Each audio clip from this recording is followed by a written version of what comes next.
مرتبہ نازل ہوئی ہے. اور سورہ توحید کے بارے بھی یہ تمام مفسرین کا اتفاق ہے، سورہ فاتحہ 2 بار نازل ہوئی. لیکن سورہ توحید کے بارے جناب علامہ جلال الدین سیوطی نے در منصور میں یہ لکھا ہے کہ سورہ توحید بھی مصطفیٰ پر 2 بار نازل ہوئی ہے. ایک مکہ میں نازل ہوئی اور ایک مدینہ میں نازل ہوئی. تو سورہ توحید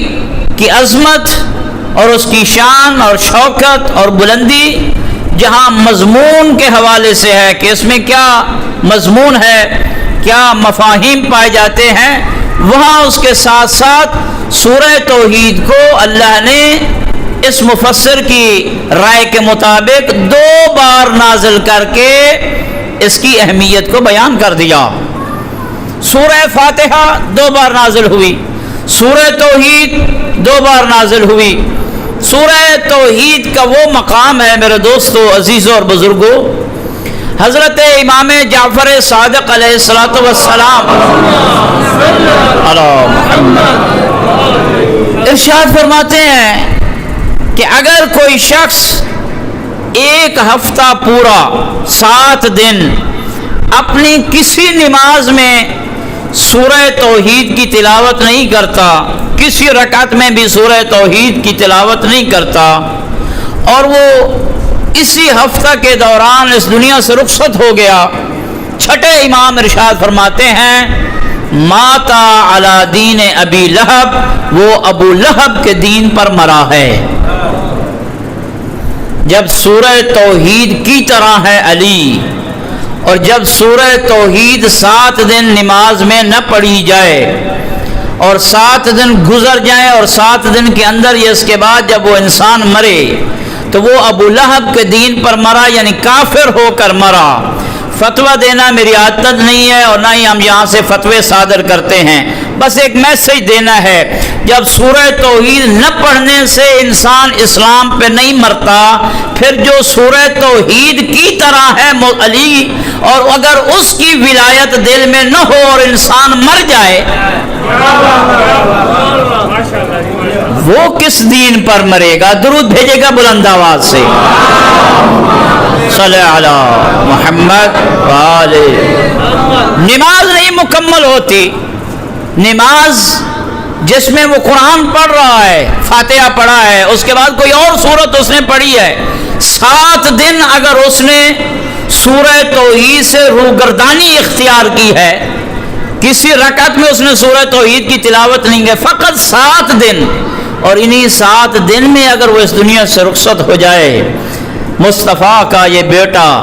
چھٹا امام ارشاد فرماتا ہے پھر وہ دین اسلام پر نہیں مرا. 7 دن جو سورہ توحید سے روگردانی کرے، اور اگر کوئی مفتی ساری زندگی علی کی ولایت رکھے بغیر گزار دے، اگر کوئی عالم ساری زندگی علی کی ولایت کے بغیر زندگی گزار دے اور پھر جب اس دنیا سے رخصت ہو جائے، اس کے اسلام کا کیا حال ہوگا؟ میرے دوستو، عزیزوں اور بزرگوں، سورہ توحید سے دیکھیے قرآن کی 114 صورتیں ہیں، فاتحہ سے لے کے والناس تک، بڑی لمبی لمبی صورتیں بھی ہیں، لیکن مصطفیٰ نے اپنے بھائی کو کسی اور صورت کے ساتھ تو تشبیہ نہیں دی ہے. نہ بقرہ کے ساتھ تشبیہ دی ہے، نہ سورہ نمل کے ساتھ تشبیہ دی ہے، ابراہیم کی صورت کے ساتھ تشبیہ نہیں، یوسف کی صورت، رعد کی صورت، کتنی صورتیں آپ کے سامنے، کسی صورت کے ساتھ تشبیہ نہیں دی. کیا کمال کا جملہ جو آپ کی خدمت میں عطا کر رہا ہوں، آپ کے عالی اذہان کے حوالے کر رہا ہوں، کسی صورت کے اور کسی قرآن مجید کے ٹکڑے کے ساتھ تشبیہ نہیں دی ہے مصطفیٰ نے اپنے بھائی کی. توجہ رہے میری باتوں کی طرف، نہ بقرہ کے ساتھ، نہ نمل کے ساتھ، نہ نحل کے ساتھ، نہ ابراہیم کے ساتھ، نہ سورہ رعد کے ساتھ، نہ سورہ یوسف کے ساتھ، نہ مریم کے ساتھ، نہ نوح کے ساتھ، نہ آل عمران کے ساتھ، کسی صورت کے ساتھ تشبیہ نہیں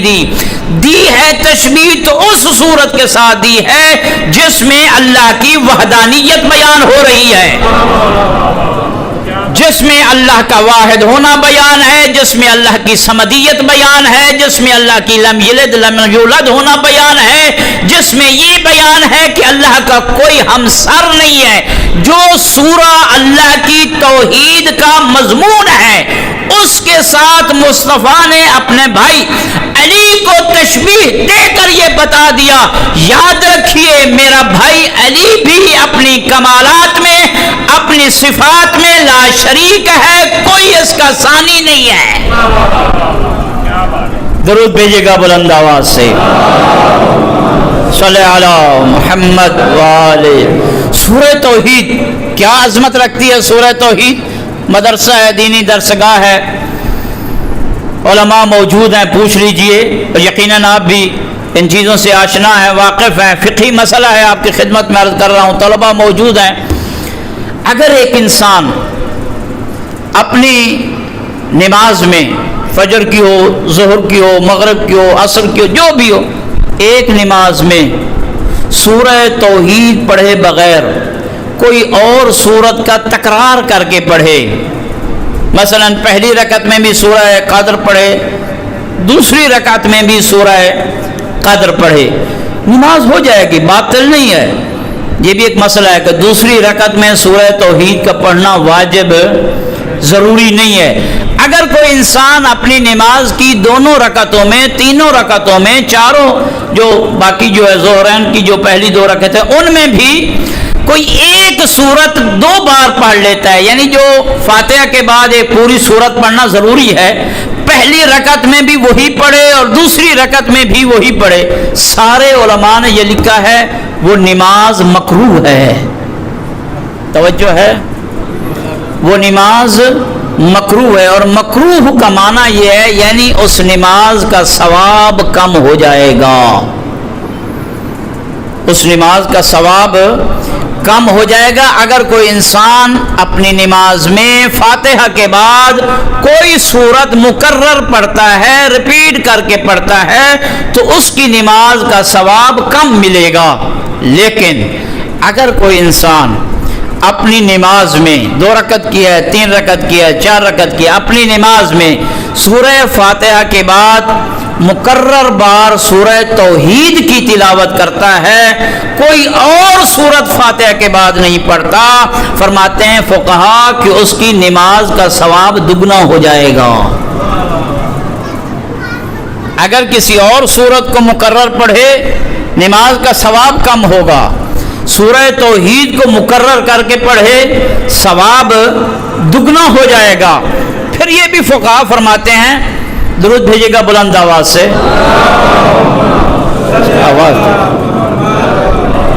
آواز یا علی۔ اگر کوئی انسان، کوئی نمازی اپنی نماز میں سورہ فاتحہ کے بعد کوئی اور سورہ شروع کر بیٹھے توحید کے علاوہ، اور وہ اس سورت سے کسی اور سورت کی طرف جانا چاہتا ہو، مثلا سورہ قدر اس نے شروع کی ہے، اب وہ چاہتا ہے کہ نہیں میں سورہ کوثر پڑھنا چاہتا ہوں یا سورہ عصر پڑھنا چاہتا ہوں، فرماتے ہیں کہ جب تک وہ اس سورت کے نصف تک نہیں پہنچا، آدھی سورہ جب تک وہ نہیں پہنچا، تو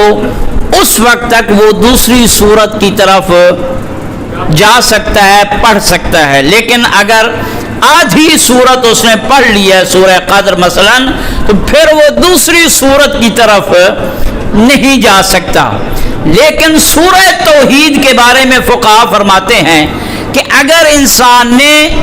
نماز کی کسی رکعت میں سورہ توحید شروع کی ہے، توجہ ہے میری باتوں کی طرف، سورہ توحید شروع کی ہے، اب اگر وہ چاہتا ہے کوئی اور سورہ پڑھے تو اسے دوسری سورہ کی طرف جانے کا اختیار دیگر صورتوں میں آدھی سورت سے پہلے تک اختیار ہے، سورہ توحید میں بس اس نے بسم اللہ الرحمن الرحیم قل کہا ہے، اب اس قل کے بعد سورہ فلق بھی نہیں پڑھ سکتا جبکہ اس میں بھی قل ہے، سورہ والناس بھی نہیں پڑھ سکتا جبکہ اس میں بھی قل ہے، چونکہ یہ قل جو ہے وہ سورہ توحید کا ہے۔ لہذا وہ کسی اور صورت کی طرف رجوع نہیں کر سکتا۔ میرے دوستو یہاں مجھے فقہ بتانا مقصود نہ تھی، بس آپ کی یاد دہانی کروانی تھی یہ مسئلے، اور مجھے ایک نتیجہ دینا تھا، وہ یہ تھا کہ جب سورہ توحید کے احکام اور سورہ توحید کی جو خصوصیات ہیں وہ باقی صورتوں سے مختلف ہیں، توجہ رہے جملے کی طرف، جب سورہ توحید وہ بھی قرآن ہے، سورہ قدر بھی قرآن ہے، سورہ ناس بھی قرآن ہے، سورہ بقرہ بھی قرآن ہے، سورہ قدر بھی قرآن ہے،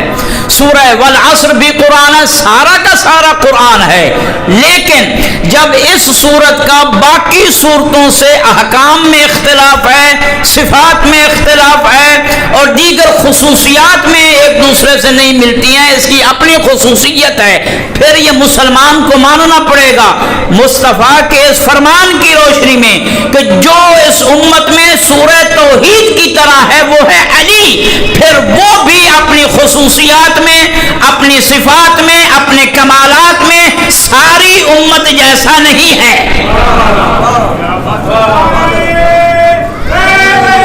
یا علی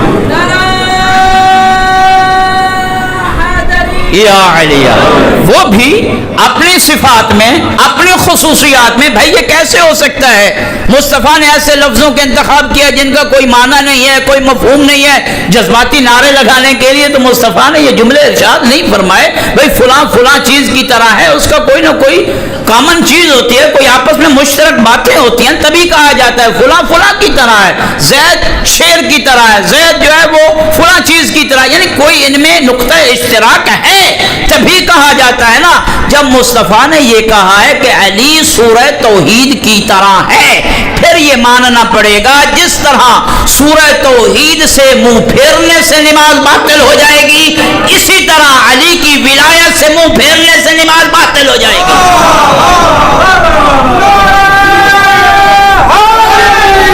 یا علی، یا علی، علی